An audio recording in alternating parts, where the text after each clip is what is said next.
And welcome back. The field back in line as we're getting ready for the restart here in Martinsville, Virginia. Ryan Gifford still out front. Jake Crum will be on the outside of row number 1. Sergio Pena on the inside of row 2. 3 Revolution racing cars right now in the top 4 positions. How about Ryan Gifford? Shot out of a cannon coming out of turn number 4 when the green flag went in the air. He's got the preferred line. Right behind him in the 0-1, Jake Crum, but maybe not for long. Derek, what's going on with these tires?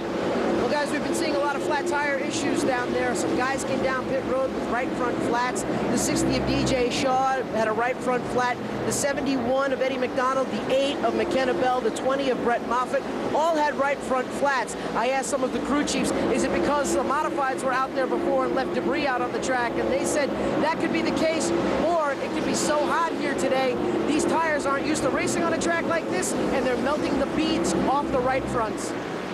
There you go, Phil. I think that was a affirmation of what you've been talking about. Yeah, we see that. Oh, caution on the racetrack. Scott Booley around. Booley gets turned around, and that will bring out caution number 3. So Scott Booley stopped right in the groove.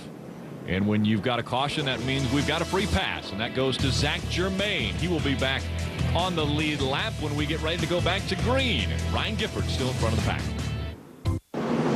Back to the NASCAR K&N Pro Series East race from Martinsville, Virginia. On the inside, Ryan Gifford. On the outside, Jake Crum coming out of turn number 4, and green flag goes back in the air. Jake Crum is going to win the race back to the start-finish line. Phil, they can do that in this series. Yeah, this is a little bit different than the 3 major series of NASCAR. All the regional touring series, when the green flag comes out, you start racing. Doesn't matter who wins the race to the line. And so Jake Crum out in front, but way up high through 3 and 4. Is he going to be able to hold on to that lead? Ooh, it looked like Ryan Gifford got a little bit loose there trying to get back to the throttle. Not able to do anything with the 0-1 of Jake Crum. Darrell Wallace Jr. in the 6, just in front of the 0-0 of Ryan Truex. Truex is moving through the field. He gets by Sergio Pena. Here comes Cole Witt looking to the inside of that 4 of Pena.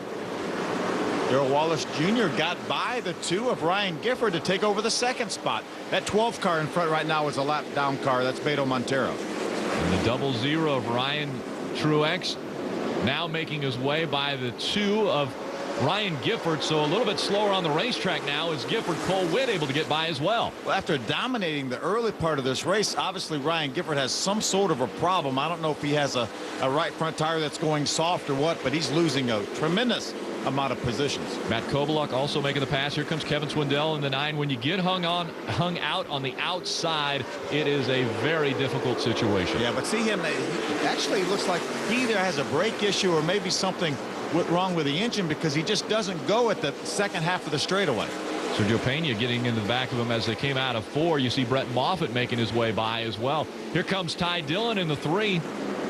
Look how much ground he loses in the second half of the straightaway. It looks like he comes off the corner okay. And right there, you see how the 4 of Sergio Pena just drives up beside him. Could be a brake issue, as you mentioned, not being able to trust the brakes when he gets in and throw that car into the corner as far as the other drivers are. Yeah, he's just pumping the brakes down the straightaway, trying to get that pedal back.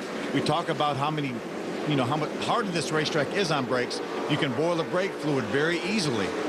Now he's back in line. At least he tried to be back in line. Jason Pattison in the 17 moves to the inside, pushes Ryan Gifford back out. Again, our pole sitter having problems at Martinsville after dominating the early part of this race. Now he is dropping back quickly. Now that corner, it looked like he drove in pretty hard, but he lost some ground in the center. Now Jake Crum's he ran into the curb. He gets into the back of the 12. Again, the 12 is a lap down car. That's Beto Montero. He's doing his best to try to stay on the lead lap, but now he's gonna finally give way to Jake Crum. Jake's gonna be able to get by. And here comes Darrell Wallace Jr. in the 6, currently running in the 2nd spot. How about Ryan Truex now, starting at the very back of the pack, all the way up to 3rd. He's able to get by Beto as well as they cross the stripe. The 6 of Darrell Wallace Jr. just in front of the 0-0. There's Andrew Smith, the 37, getting underneath the 40 of Matt Kovaluk. That's a battle for the 7th position. Look on the outside. Right up against the curb is that 37 of Smith. Here comes Brett Moffitt in the 20. It's the flag. Kim Lopez, the flag person, giving the move over flag to the 12. of Montero. Still side by side. Kobaluk on the outside. Smith on the inside. Battling for position. This is normally where we'll see one of them skirt up the racetrack. Either get into the other one or get out of that line. Here comes Brett Moffitt, giving Andrew Smith a little bit of a nudge. Brett got such a good break when the caution came out just as he cut down his right front tire.